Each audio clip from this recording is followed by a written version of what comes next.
In this video, entitled woman gets the boot from doctor's office. Entitled slash racist Japanese salesman wanted to send me to a gas chamber, but he spoke a little too loud.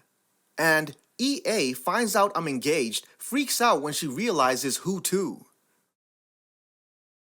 Entitled woman gets the boot from doctor's office. I work at a podiatrist's office as an x-ray tech. Most of our patients are elderly and are near and dear to my heart, the kind of people who are like second grandparents to you and who you happen to be very acquainted with. Then there's patients like this woman. We'll call her Lynn. Lynn is that kind of woman that will be sickly sweet to your face and then complain like you killed her puppy to your superiors. We would dread looking at the schedule to see her name on the daily patient appointment list. Some of my coworkers have flat out refused to take her back to a patient room and get her vital signs, prep her room, etc. Everyone at my office has a "that bitch Lynn did this to me" story. It's practically a rite of passage. At this point, she'd been coming to our office for about 3 years. In my own personal experience with her, she acted kind to my face, but slightly entitled. She complained about something I did to my doctor, and to be honest, it was so mundane, neither I or the doctor she complained to, who owns our practice, took it seriously. The doctor even flat out said, "Oh, Lynn, complained about you, Delta, but she complains about everyone." When she didn't get the proper reaction she expected from the doctor, again, doctor thought it was mundane and said she would speak to me about this problem. She then tried to call a day or so later and speak to our office manager. My coworker picked up the phone and spoke to her. Lynn had complained to the doctor that owned the practice, so she couldn't exactly take it to anyone higher up in our office food chain. She had the nerve to say, "I don't want to get anyone in trouble, but I think it needs to be addressed." Lady, you went out of your way twice to complain about me. You wanted me to get in trouble. On the main event, Lynn finally gets her comeuppance. I was on maternity leave when this happened, so this is secondhand from my coworker. Lynn came into the office in apparently a very foul mood, more so than usual anyway. One of our nurses called Lynn back to a room. 3 minutes after her scheduled appoint time, Lynn proceeded to contradict all of this nurse's questions / information she had about the appointment out of spite. Stuff like, Nurse 1, Lynn, your blood pressure is 142/90. Lynn, that's not right. My blood pressure is usually 140/80. Nurse 1, being an older woman and over years of Lynn's BS, said, "Okay then." Then when the doctor came in, Lynn started demanding that you have to give me an injection, my feet hurt, and you're gonna fix it now. The doctor's policy is that these injections, which can help with certain types of foot pain, are a once in an every 3 months deal, and if something stronger is needed, they'll look at physical therapy so they don't just throw pain pills at you. Lynn had had her injection about 1 week ago and constantly refused physical therapy despite having no valid / medical reason to not go. She was very obese and very lazy. She just wanted a solution now and didn't want to correct things in her life that would easily stop the problem for good instead of temporarily. Then Lynn demanded new diabetic shoes. Now, normally, we do offer this service with one nurse, let's call her Nurse 2, that has some sort of certification that only she has to take the measurements for these shoes. However, Lynn had burned that bridge a long time ago because she had repeatedly treated Nurse 2 like garbage and called her a bitch. Nurse 2 had long ago refused to measure her ever again. The doctor, knowing this, told Lynn that she would send orders for new diabetic shoes to another company we worked with in the area that does this sort of thing. But Lynn didn't want shoes from them. She wanted them from us. The doctor, not wanting to throw Nurse 2 under the bus, simply told her we weren't offering diabetic shoes at this time from our office. Lynn kept getting angrier, but had no choice but to accept defeat that she wasn't getting what she wanted, schedule her next appointment, and pay for her copay. She went to our receptionist window and concluded her business and headed out to the parking lot. She had paid with a credit card, and our receptionist asked her if she wanted her receipt, to which she replied, no, why would I want that? She then proceeds to stomp on out to her car. 3 minutes later, she calls our receptionist from the parking lot. Lynn, angry, "You need to print me off a receipt for our transaction today. Why wasn't I given one?" Receptionist, "Ma'am, I offered it to you before you left. I can send it to you in the mail or you can pick it up from our office at your convenience." Lynn, "You did not offer me my receipt. I'm in the parking lot. You need to bring it out to me now." R, "Ma'am, you can come back inside and get it, or I can send it to you in the mail. I can't leave my desk as I'm the only receptionist in the office today." Lynn, "You have to bring it out to me now. My legs hurt and I can't walk in there." This was crap. She literally just walked out of the building just fine and had no leg injuries. At this point, Lynn just starts yelling about how she doesn't deserve to be treated like this and how someone needs to bring her the receipt now, yada yada yada. It's so loud that Nurse 2 can hear Lynn yelling on the phone from several feet away. Nurse 2 asks if it's Lynn on the phone, and the receptionist confirms it is. Nurse 2 asks for the phone and says she'll handle this. Nurse 2, hello? This is Nurse 2? How can I help you? Lynn yelling, you need to bring me my receipt now. My legs hurt and you need to bring it now. I should have been offered it in the first place when I checked out. This is ridiculous. You're all incompetent. Bring it out to me now. Nurse 2, ma'am, your legs seem to be working just fine when you walked out of the office. Now, you can either come in and get your paper yourself or we can mail it to you. Lynn starts yelling incoherently, repeatedly calling Nurse 2 a bitch, etc.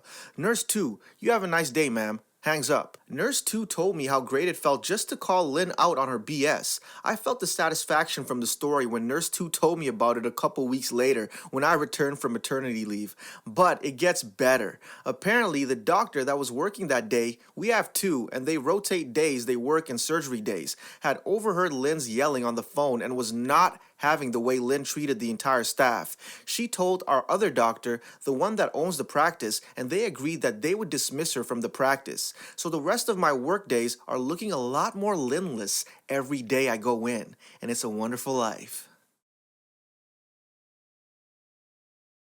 Entitled/racist Japanese salesman wanted to send me to a gas chamber, but he spoke a little too loud.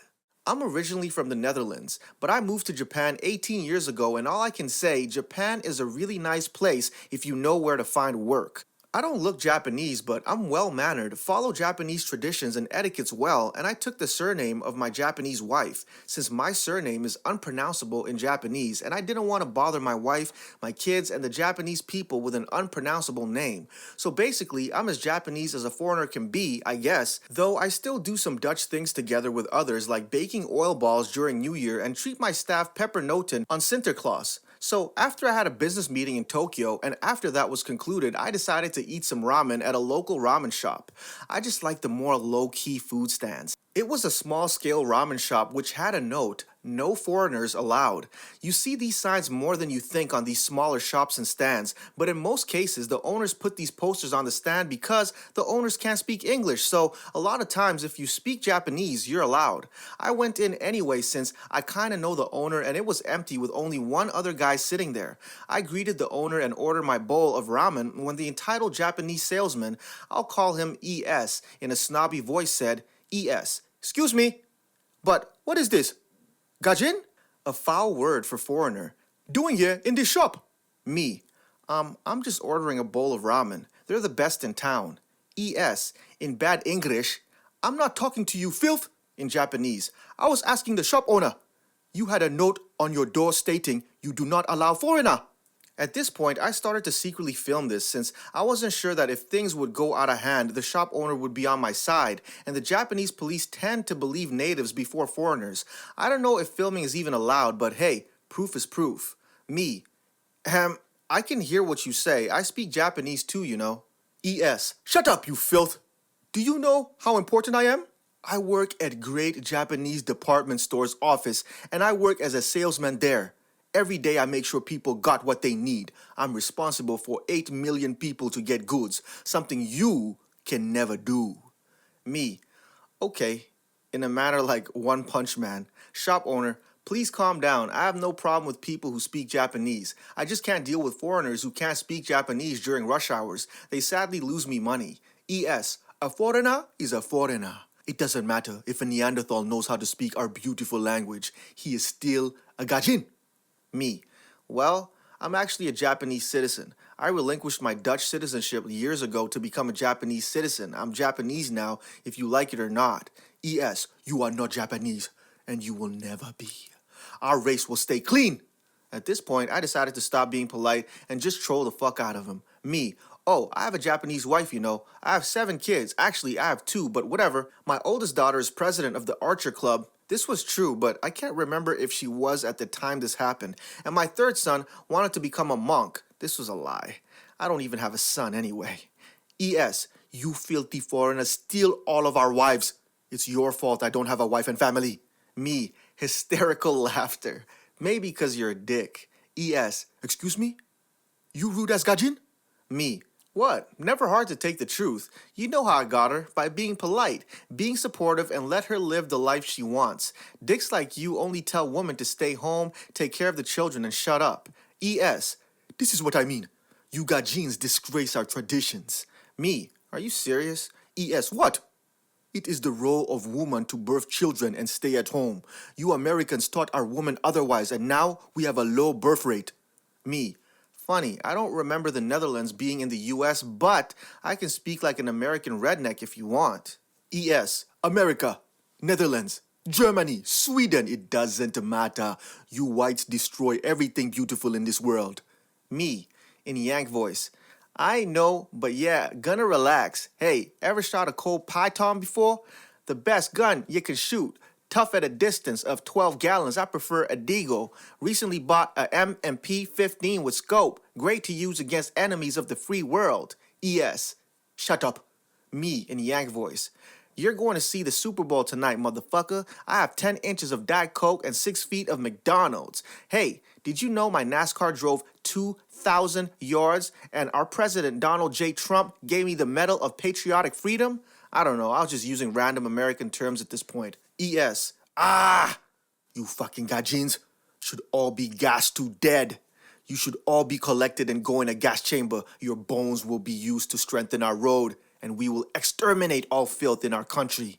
Honestly, I was shocked. I didn't expect him to be this extreme. I was just hoping he would walk out like the loser he was. Oh well, this guy wanted to fight, but I honestly didn't want to. The shop owner at this point was calling the cops and removed his "No Foreigners Allowed" sign because it's technically illegal, but somehow we didn't throw punches. He was still shouting racist things and he still acted entitled, but the cops came and, of course, ES. I was assaulted by this man. Arrest him, please. Luckily, the shop owner vouched for me and the cops took him away, but not without the cherry on top. When the cops asked his name, he said his name, but the funny thing is, I have the same surname as him. And not only that, my wife's surname is kinda a historical name derived from samurai, so when I heard his name, I said, oh hey, my name is also my surname. This is when the guy flipped even more, and he said racist things again and wished me again in the gas chamber. But in his rage, he somehow forgot there was actual police next to him. So yeah, this guy was taken to the police office and got a fine. Later, I heard he was fired from his job. Out of gratitude for helping me out, and I guess an apology for letting things get out of hand, I translated the shop owner menu into English and suggested some sort of system that if foreigners order stuff, it will go smoothly. Nowadays, the shop owner makes a small extra buck thanks to it. Oh well, all's well, ends well, right? EA finds out I'm engaged, freaks out when she realizes who to. The cast. EA, entitled aunt. M, sister, my cousin's very entitled mother. M, my mother. D, my dad. Amy, my sister. Katie, my then fiancée. Me. Backstory. At the time this happened, I was just 32. I'm an Army vet and was shot 7 months earlier and was still recovering. My girlfriend, Katie, was also in the Army, came home from deployment, and we decided to finally come home to our parents as lesbian, and we did. Our parents were very accepting, thankfully. M was from a very Christian family who were openly racist, homophobic, sexist, classist, and probably many other things I'm forgetting. M was the youngest child and was picked on a lot by her family. It only got worse once I and my older sister came into existence. Now, I'm a ginger. I was always roughhousing with the boys in primary school and nursery, and I've never worn a dress. They like girls to be delicate, pretty, stay-at-home moms at 20 and have kids. Think of their disgust and outrage when I spent 5 years in cadets, earned my black belt in Taekwondo, and joined the Army a week before my 18th birthday, so they already hated me, and since I didn't give a flip, still don't, family dinners usually ended in stern looks from my parents to shut up. When this happened, Katie was still in the Army and had received new deployment orders not long before. She was due to leave in 2 weeks, and we were together as much as possible because we knew how much we would miss each other. Story. M didn't have much of a choice, so she had to host a family dinner at our family home.